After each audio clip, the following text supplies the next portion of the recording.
गाजीपुर के मोर्चे से किसान आंदोलन को नया बल मिला है। यह जरूर पूछा जाना चाहिए कि ऐसा क्या हुआ कि राकेश टिकैत को रोना पड़ा।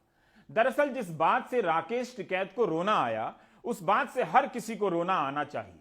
आपको बीजेपी विधायक नंदकिशोर गुर्जर का वह पत्र पढ़ना चाहिए जो उन्होंने गृह मंत्री अमित शाह को लिखा है और ट्वीट भी किया है।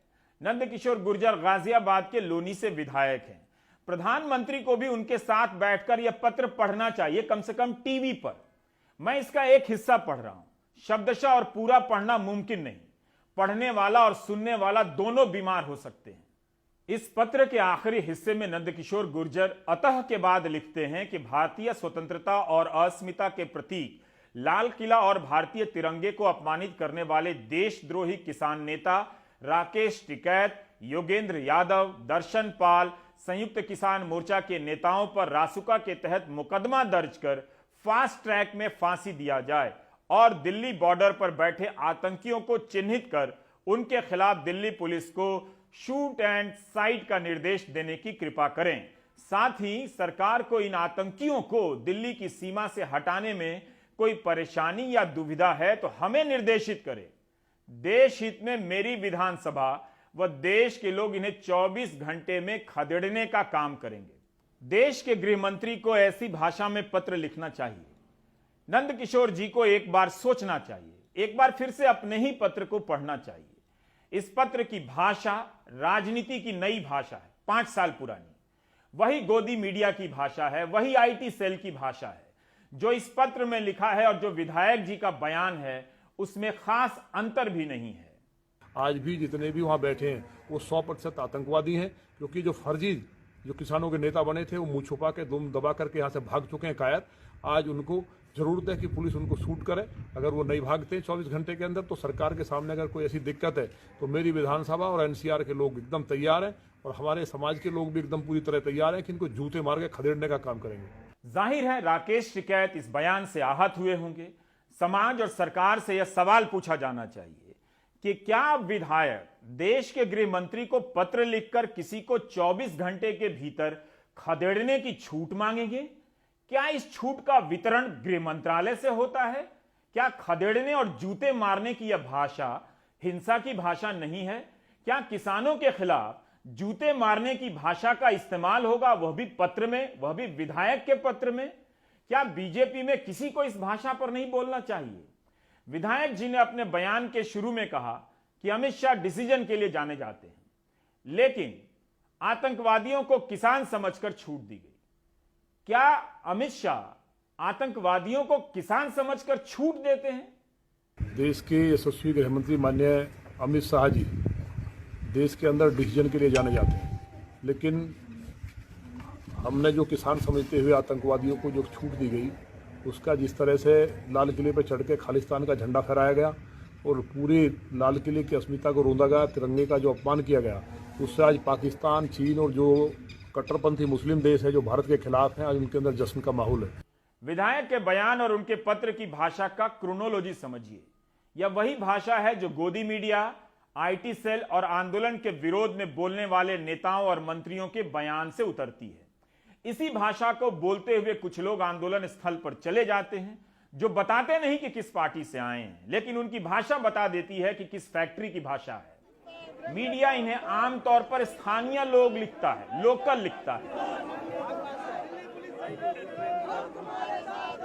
यहां 28 जनवरी को सिंघू बॉर्डर पर पहुंचे हिंदू सेना के लोगों की भाषा नंदकिशोर गुर्जर के पत्र की भाषा एक जैसी नहीं है। क्या यही भाषा गोदी मीडिया और आईटी सेल के जैसी नहीं है कि जिस किसान आंदोलन के बीच सुरक्षा बल भी समझदारी और संयम से काम ले रहे हैं, वहां कुछ लोग जाकर जगह खाली करने की चेतावनी दे रहे हैं, गद्दार बोल रहे हैं। गाजीपुर बॉर्डर के पास जमा लोग संख्या में कुछ ही थे, लेकिन उनकी भाषा और अधिकार बोध को कौन सहारा दे रहा है, बताने की जरूरत नहीं है।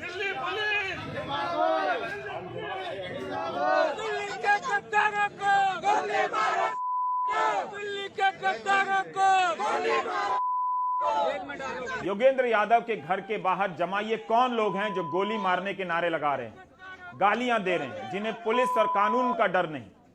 ऐसा ही उकसाने वाला नारा दिल्ली में पिछले साल लगा था इस तरह का। उसके बाद दंगा हुआ था।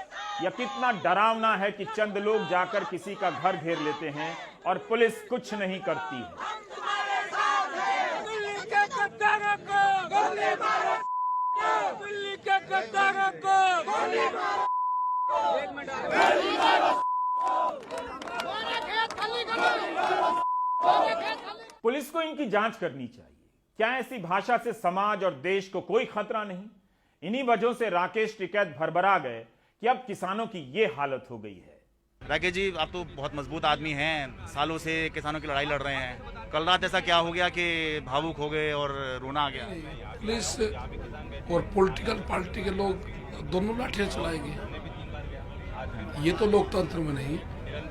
पुलिस लाठियां चलाए कोई दिक्कत नहीं, हमको खाली करवावे, गिरफ्तारी देंगे, नहीं गिरफ्तारी दे रहे हमको लाठी चलावे, कोई दिक्कत नहीं। लेकिन पॉलिटिकल पार्टी का क्या कनेक्शन था इससे?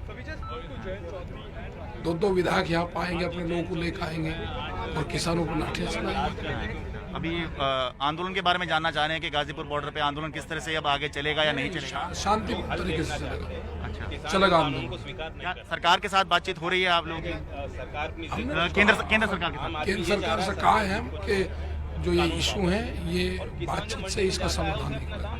क्या आपको लगता है जो सरकार ने एक पेशकश की थी कि हम 1.5 साल के लिए टालने को तैयार हैं कानून को, वहाँ कहीं चूक हो गई है, वहीं आप लोग को एक्सेप्ट कर लेना चाहिए? नहीं, क्यों कर लेते हैं, हम बात करेंगे। फिर अगर नहीं बातचीत हो रही तो उसको आप डंडे से पिटोगे, आपको कोई स्वीकार नहीं है क्या? उसको लाठी की ताकत पे उसको मनवाने की कोशिश करोगे, ऐसा नहीं होगा। जो विपक्ष किसानों के आंदोलन से दूरी बरत रहा था, केवल ट्विटर पर सपोर्ट कर रहा था, उसे भी राकेश टिकैत के समर्थन में सामने आना पड़ा। अजीत सिंह ने राकेश टिकैत से बात की। दिल्ली के मुख्यमंत्री अरविंद केजरीवाल, सांसद संजय सिंह ने फोन पर बात कर समर्थन दिया। सपा नेता अखिलेश यादव ने ट्वीट किया कि सुरक्षा बलों को लगाकर किसानों को सड़क से उठाया जा रहा है। यही किसान ऐसा करने वालों को सरकार से उठाकर सड़क पर बिठा देंगे। सब देख रहे थे कि हिंसा के बाद किसानों को किस तरह से दबोचा जा रहा है, लेकिन सब चुप थे। लेकिन राकेश टिकैत ने सब कुछ बदल दिया। सुबह होते ही सबसे पहले जयंत चौधरी आए, राकेश टिकैत से मिलकर बात की। उनके बाद दिल्ली के उप मुख्यमंत्री मनीष सिसोदिया पहुंचे। मंच पर यह कहकर नहीं गए कि आपका आंदोलन नॉन पॉलिटिकल है, गाजीपुर बॉर्डर पूरी तरह से बदल चुका था। क्या पुलिस की कार्यवाही में जल्दी की गई? क्या चंद लोगों ने वहां जाकर नारे लगाकर किसानों के स्वाभिमान को ठेस पहुंचाने की कोशिश की? उन्हें गद्दार कहा? यह सब सवाल तो है। मैं चाहता हूं कि देश का किसान खड़ा हो। ये आत्मनिर्भर भारत कहते हैं और सबको देशद्रोही बता रहे हैं। सब पे इस तरह से अपनी फोर्स से जो उठाकर और दबाने की कोशिश कर रहे हैं। किसान तो नहीं दबाया, किसान झुकना भी नहीं जानता, तो मैं उस किसान को हिम्मत देना है। यहाँ सवाल एक व्यक्ति का नहीं है, एक संगठन का नहीं, सवाल मेरा भी नहीं। समर्थन पूरा है और ये बहुत दुर्भाग्यपूर्ण है कि जो किसान देश को रोटी देता रहा है, उस किसान को गद्दार कहा जा रहा है, उस किसान को गाली दी जा रही है, उस किसान को हिंसक कहा जा रहा है। जो पहली बार देश के इतिहास में ऐसा हुआ है कि जो सबसे बहादुर कौम है, जो सबसे कट्टर देशभक्त कौम रही है, सरदारों की कौम, उसको गद्दार कहा गया है। अब जब ये टिकैत साहब यहाँ लोग बैठे थे तो अब ये इनको भी गद्दार कहने लगे हैं। मोदी जी को, बीजेपी वालों को बताना पड़ेगा कि इनकी ऐसी क्या मजबूरी है कि देश के किसान जब विरोध कर रहे हैं तो ये फिर भी बिल लाने पड़े हुए हैं।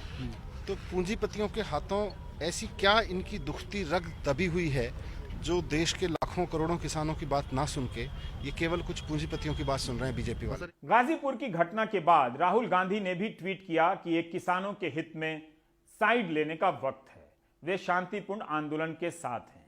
राहुल गांधी ने एक प्रेस कॉन्फ्रेंस की और कहा कि यह आंदोलन अब गांव-गांव और शहर-शहर में फैलने जा रहा है।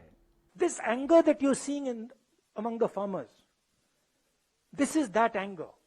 That 5 people, 7 people have everything, we have nothing.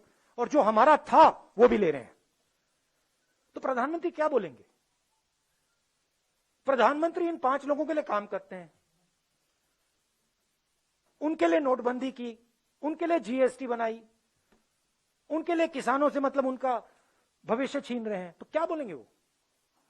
कुछ बोलने को नहीं है। मगर उनको यह नहीं लगना चाहिए कि किसान पीछे हट जाएंगे। और मैं किसानों से कहना चाहता हूं, हम सब आपके साथ हैं। 1 इंच पीछे मत हटिए, 1 इंच पीछे मत हटिए। ये आपका भविष्य है, इसके लिए आप लड़िए।